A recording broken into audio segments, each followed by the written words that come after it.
Hey guys, आज मैं बात करने वाली हूँ इम्पॉर्टेंट ऑब्जेक्टिव क्वेश्चन के ऊपर पेपर 6 का। जी हाँ, मैंने पेपर 5, पेपर 7, पेपर 8 का सारा जितना भी इम्पॉर्टेंट ऑब्जेक्टिव है 21 से 24 सेशन वालों के लिए मैंने वो बता दिया। आज हम लोग बात करेंगे पेपर 6 का objective question.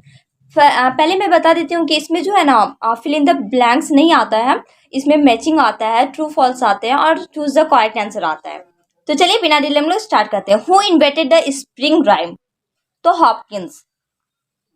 Candida was first publish in the year. Candida जो है फर्स्ट पब्लिश हुआ था कब? तो 1898। A passage to India was originally publish in. A passage to India original में कब पब्लिश हुआ था? तो 1924।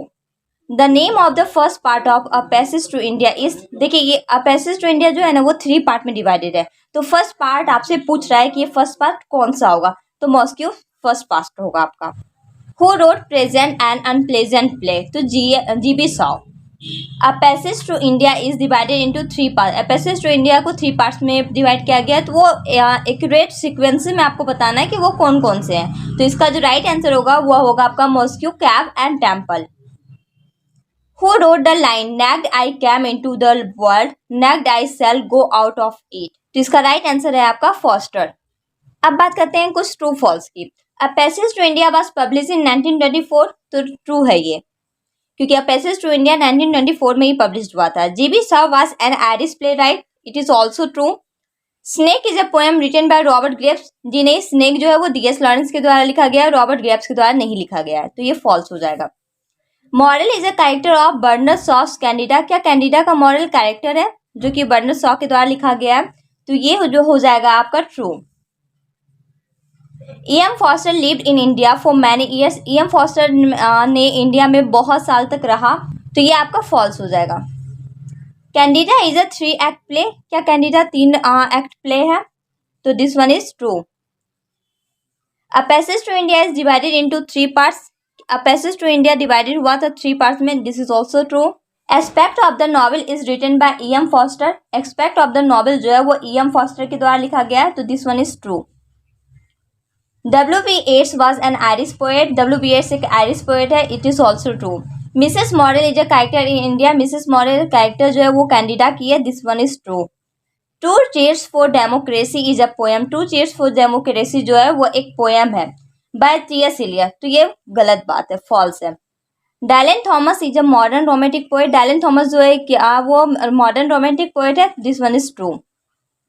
The age of Marchbanks in the play Candida is 20 years. The age जो है मार्चबैंड का कैंडिडा प्ले में, क्या वो 20 ईयर्स है? जी नहीं, ये गलत है आपका, क्योंकि उसका एज 18 रहता है, 20 नहीं। Robert Graves was metaphysical poet. False, Robert Graves metaphysical poet नहीं है।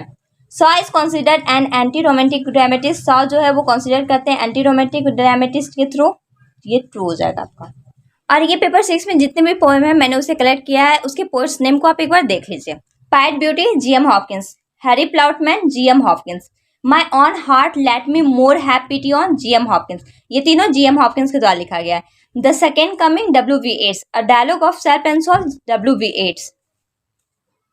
बेजांटियम, W.B. Yeats. Sweeney among the nightingales, T.S. Eliot. Journey of the Magi, T.S. Eliot. Snake, D.S. Lawrence.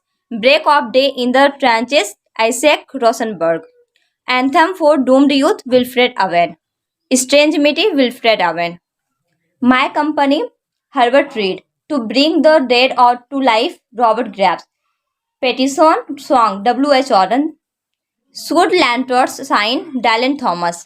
Elegy for Margaret, Stephen Spandau. Oh Love in Me and the Birds, Robert Graves. The Prisoners, Stephen Spender. ये हो गए total आपके paper 6 के poem का name और उसके poets का name. I hope you got understand very well. Now if you have any doubt और confusion you can ask me on comment box. Thank you so much for watching my channel.